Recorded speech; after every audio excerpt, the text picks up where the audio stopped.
அன்பார்ந்த இணையதள நேயர்களை மீண்டும் www.qcrc.in என்ற இணையதளத்திற்காக நியூஸ் தமிழ் செய்திருக்கையில் உங்களை சந்திப்பதில் பெருமகிழ்ச்சி அடைகிறோம். இன்று 17 செப்டம்பர் 2009க்கான முக்கிய செய்திகளை தற்போது பார்க்கலாம். சென்னை தலைமைச் செயலகத்தில் மாவட்ட கலெக்டர்கள், போலீஸ் அதிகாரிகள் மற்றும் மாநில முக்கிய அமைச்சர்களின் கூட்டு மாநாட்டை தமிழக முதல்வர் கருணாநிதி அவர்கள் தொடங்கி வைத்து பேசுகையில், கோவையில் 2010ஆம் ஆண்டு உலக தமிழ் மாநாடு நடத்தப்படும் என்றும், போலீஸ் காவலில் எடுக்கப்படும் குற்றவாளிகள் காவலில் கொல்லப்படுவதை தடுத்து நிறுத்த வேண்டும் என்றும், அப்பாவியான மக்களை போலீசார் சிறைபிடித்து துன்புறுத்தக்கூடாது என்றும், தமிழகத்தில் 3 ஆண்டுகால ஆட்சியில் சட்டம் ஒழுங்கு மிக சிறப்பாக இருக்கிறது என்று தமிழக முதல்வர் கருணாநிதி அவர்கள் செய்தி வெளியிட்டதாக தலைமைச் செயலகத்திலிருந்து தகவல்கள் வெளிவந்து கொண்டிருக்கிறது.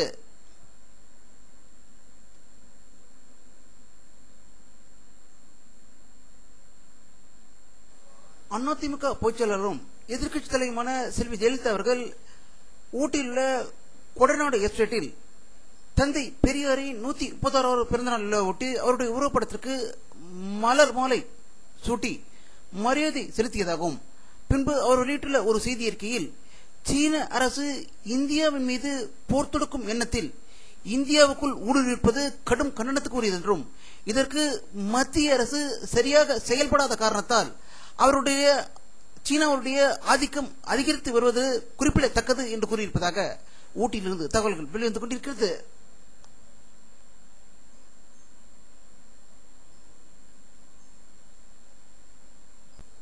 தமிழக முதல்வர் திரு கருணாநிதி அவர்கள் சென்னையில் தந்தை பெரியார் அவர்களின் 131வது பிறந்தநாளை முன்னிட்டு அவரது சிலை முன்பாக வைக்கப்பட்டுள்ள திருவுருவப் படத்திற்கு மலர் தூவி மரியாதை செலுத்தியதாக சென்னையிலிருந்து தகவல்கள் வெளிவந்து கொண்டிருக்கிறது.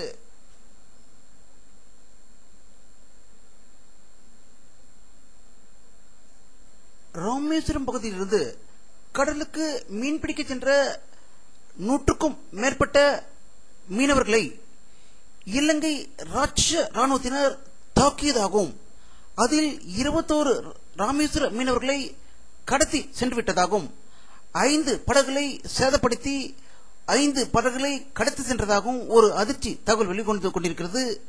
இதில் சீன ராணுவத்தில் ஈடுபட்டுள்ளதாக பாரதிய ஜனதா கட்சியின் தமிழக தலைவர் இல கணேசன் ஒரு அதிர்ச்சி செய்தியை வெளியிட்டிருப்பதாகவும் தகவல்கள் வெளிவந்து கொண்டிருக்கிறது.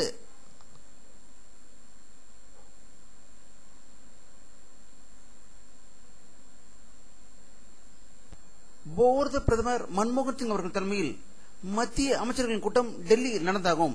இதில் இந்தியன் ரயில்வேயில் வேலை செய்யும் 13 லட்சம் ஊழியர்களுக்கு 75 நாள் போனஸ் வழங்கப்பட இருப்பதாக செய்தி வெளியிட்டிருப்பதாக டெல்லியிலிருந்து தகவல்கள் வெளிவந்து கொண்டிருக்கிறது.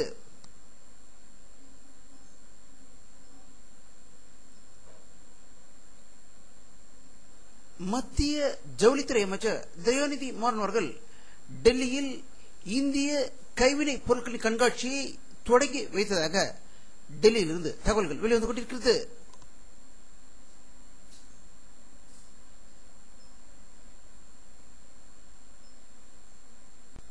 நேற்று நள்ளிரவு மெரினா கடற்கரையில் நடந்த பயங்கர வன்முறையில் அயோத்தி குப்பத்தை சேர்ந்தவர்களுக்கும் அங்கு மெரினா கடற்கரையில் பைக் ரேஸ் நடத்திய இளைஞர்களுக்கும் கடும் மோதல் ஏற்பட்டதாகவும், அயோத்தி குப்பத்தை சேர்ந்தவர்கள் இளைஞர்களை அடித்ததால் அந்த இளைஞர்கள் தொழுகை நடத்த வந்தவர்களை அயோத்தி குப்பத்தினர் தாக்குகிறார்கள் என்ற செய்தி பரவியதால் அங்கு 300க்கும் மேற்பட்டோர் குவிந்து அயோத்தி குப்பத்தினர் தாக்கியதாகவும், இதில் இருசக்கர வாகனங்கள் எரிக்கப்பட்டு போர்க்களம் போல் காணப்பட்டதாக மெரினாவிலிருந்து தகவல்கள் வெளிவந்து கொண்டிருக்கிறது.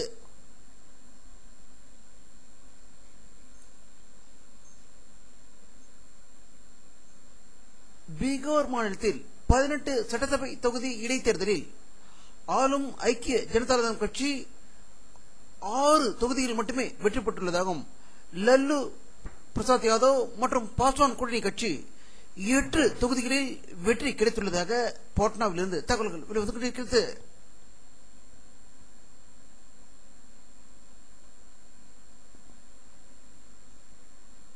உத்தரப்பிரதேச மாநிலத்தில் உள்ள லக்னோவில் உத்தரப்பிரதேச முதல்வர் மாயாவதி அவர்கள் மறைந்த பகுஜன் சமாஜ் கட்சி தலைவர் கன்சிராமின் பசுமை பூங்காவை திறந்துவிட்டு பேசுகையில், எதிர்க்கட்சி தலைவரான சமாஜ்வாடி கட்சியின் தலைவர் முலாயம் சிங் யாதவ் ஆட்சிக்கு வந்தவுடன் தலித் தலைவர்களின் சிலைகளை தரைமட்டமாக்கிவிடும் என்று கூறியிருப்பது வன்மையாக கண்டிக்கத்தக்கது என்றும், காங்கிரஸ் கட்சி தலைவர்கள் நேரு, இந்திரா, ராகுல் காந்தி சிலைகள் இந்தியா முழுவதும் வைத்திருக்கிறார்கள் என்றும், காங்கிரஸ் கட்சியின் சிக்கன நடவடிக்கை என்பது ஒரு நாடகம் என்று கண்டித்துள்ளதாக லக்னோவில் இருந்து தகவல்கள் வெளிவந்து கொண்டிருக்கிறது.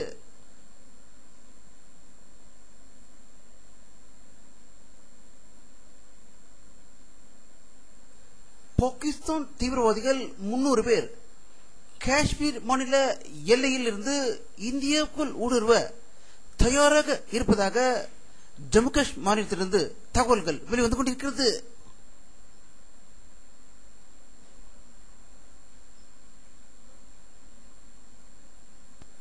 ஆப்கானிஸ்தான் நாட்டு தலைநக காபூலில் ஏற்பட்ட கார்குண்டு வெடி விபத்தில் 6 இத்தாலிய நாட்டை சேர்ந்தவர்களும் 10 ஆப்கானிஸ்தானர்களும் கொல்லப்பட்டதாக ஒரு அதிர்ச்சி தகவல் காபூலில் இருந்து வெளிவந்து கொண்டிருக்கிறது.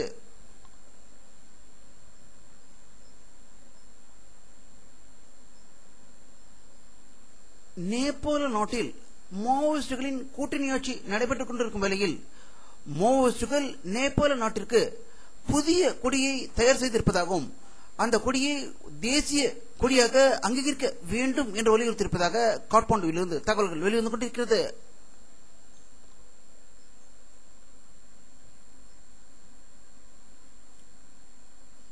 இந்த படத்தில் காணப்படும் மலர் உலகத்திலேயே மிக உயரமான மலராகவும், 2 மீட்டர் உயரமுடைய இந்த மலர் 70 கிலோ எடை கொண்டதாகவும், இது மெக்சிகோ நாட்டில் வளர்ந்து இருக்கிறது என்றும், இது 40 ஆண்டுகளில் 3 நாள் மட்டுமே மலரக்கூடியது என்பது குறிப்பிடத்தக்கது.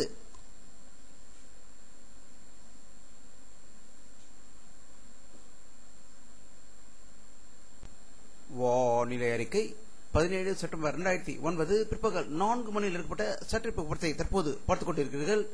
நேற்று பார்த்தது போலவே மத்திய தமிழகத்தில் மேகமூட்டங்கள் அதிகமாக காணப்படுகின்றன.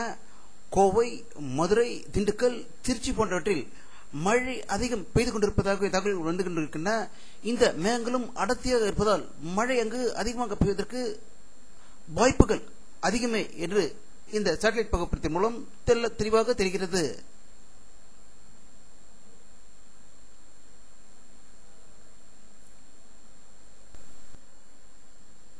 இத்துடன் இந்த செய்தி அறிக்கை நிறைவடைகிறது. மீண்டும் நியூஸ் செய்தி அறிக்கையில் உங்களை சந்திக்கும் வரை உங்களிடமிருந்து விடைபெறுவது உங்கள் கே பாலாஜி. நன்றி.